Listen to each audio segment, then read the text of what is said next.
सभी भाइयों को मेरा नमस्कार। भाइयों, अगर आप अपने धान की फसल में लगे भूरा माहू से परेशान हैं तो देखिए ये वीडियो अंत तक। इसमें मैं आपको बताऊंगा कुछ कारगर दवाई के नाम और कुछ तकनीकी सावधानियां जिसे आपको ध्यान में रखना है। अगर आपने इसका पालन किया तो आप 100% भूरा माहू को कंट्रोल कर लेंगे।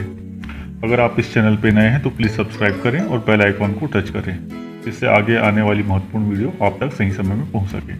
तो वीडियो में आगे बढ़ते हैं। वैसे तो सभी कृषक भाई भूरा माहू से भली भांति परिचित हैं, फिर भी मैं एक बार बता दूं कि ये जो कीट होता है ये हल्के भूरे से गहरे भूरे रंग का हो सकता है।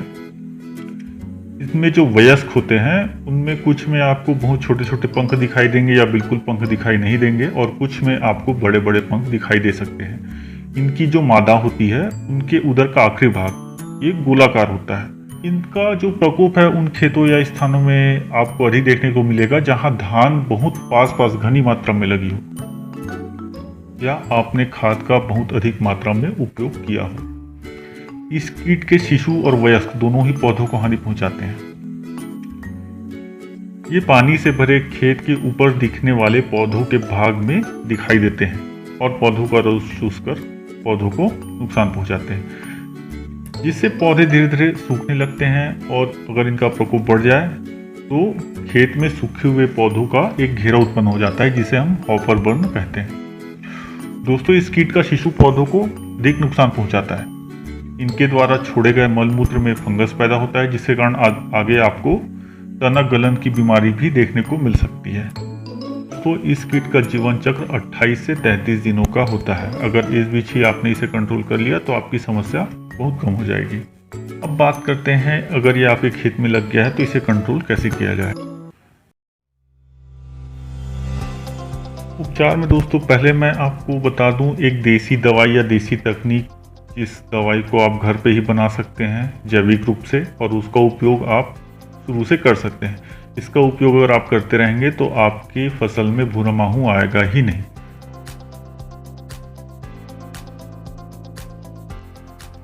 तो पहले मैं आपको बता देता हूँ एक देसी कीटनाशक। इसमें दोस्तों आपको लेना है गौमूत्र, जंगली तुलसी, नीम की पत्ती, सीताफल की पत्ती, गराड़ी, बेशरम की पत्ती, धतूरा की पत्ती इत्यादि।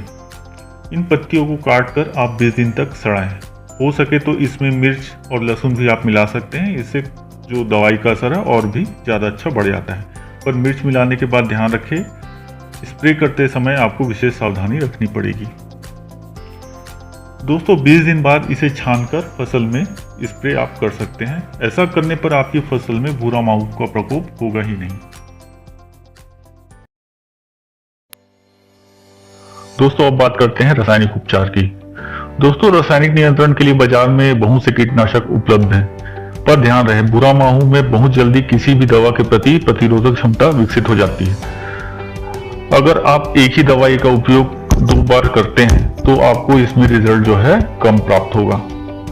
दूसरी महत्वपूर्ण बात यह कि जब भी आप भूरा माहू के लिए कीटनाशक का स्प्रे कर रहे हैं खेतों में, तो सबसे पहले आप खेत के चारों ओर मेड़ों में उसमें आप स्प्रे करें, एक घेरा बनाएं, उसके बाद आप धीरे धीरे अंदर की तरफ स्प्रे करें। तीसरी बात, आपको खेत में जो भी आपके पौधे हैं उसमें अच्छी तरीके से दवाई का स्प्रे करना है। मतलब आपका पूरा पौधा जो है वो भीग जाना चाहिए, खास करके उन भागों में जहां भूरा माहू उपस्थित है। मतलब आपका जो पानी के जस्ट ऊपर का तने वाला भाग होता है पौधों का, वहां पर अच्छे से दवाई का आपका स्प्रे होना चाहिए। और अगर धान जो है बहुत घनी मात्रा में लगा हुआ है, आपको स्प्रे करते नहीं बन रहा है, तो आप चाहें तो बांस की सहायता से उसमें बीच में आप रास्ता बना सकते हैं ताकि आपको अच्छे से स्प्रे करते बन जाए। अब बात करते हैं कीटनाशकों की। तो अगर आपका जो पौधा है वो थरहावस्था में, जो धान की फसल है थरहावस्था में है, तो उसमें आपको अगर एक अंड समूह अगर प्रति वर्ग मीटर दिख रहा है तो कार्बोफ्यूरान 3G का 33 किलोग्राम प्रति हेक्टेयर या 13 से 14 किलो प्रति एकड़ की दर से आप उपयोग कर सकते हैं, जो मार्केट में आपको अलग अलग नाम से मिल जाएगा। जैसे फ्यूराडान है FMC का, फ्यूरॉन जी है क्रिस्टल का, तो इस फ्यूरी ये आपको अलग अलग नाम से आपको मार्केट में मिल जाएगा। अगर आपकी जो फसल है वो कंसावस्था में है और आपको अगर 8-10 कीट प्रति पौधा दिख रहा है तो इमिडाक्लोपिड या फ्यूरोनिल 5% इसका आप स्प्रे कर सकते हैं। ये क्लोरोवान या ट्राइसेल 20 इस सब नाम से आपको मार्केट में मिल जाएगा इस टेक्निकल की दवाइयाँ। मैं आपको दोस्तों ध्यान रखिए, मैं आपको मेन टेक्निकल बताऊंगा। टेक्निकल जो दवाई का केमिकल फॉर्मुलेशन है, मैं आपको फॉर्मूला वो बताऊंगा। ये जो फॉर्मूला है ये अलग अलग नाम से आपको मार्केट में इसकी दवाइयाँ आपको मिल जाएगी। अगर आपकी जो फसल है, धान की फसल है, वो गभोट अवस्था में है और आपको 8 से 10 कीट प्रति पौधा दिख रहा है, तो आप उस कंडीशन में क्लोरोपाइरिफॉस 20% 2 लीटर प्रति हेक्टेयर का स्प्रे कर सकते हैं। अगर आपको इसमें रिजल्ट नहीं दिख रहा है तो इमिडाक्लोपिड 17.8% SL, इसका 100 ml प्रति एकड़ के हिसाब से आप स्प्रे करिए। ये आपको मार्केट में कॉन्फिडोर, सेमर या टाटा मीडा इन सब नामों से आपको मिल जाएगा। अब बात करते हैं आखिरी अवस्था की, बाली अवस्था, जिस समय हमको फसल को बहुत ज्यादा ध्यान देने की जरूरत पड़ती है और हमें भूरा माहू से बचाने की सबसे ज्यादा जरूरत इस समय ही पड़ती है। क्योंकि आप जानते हैं, अगर आपकी फसल पूरी पक के तैयार भी हो गई है और उसमें अगर भूरा माहू का अटैक हुआ तो फिर फसल को बचाना बहुत मुश्किल होता है।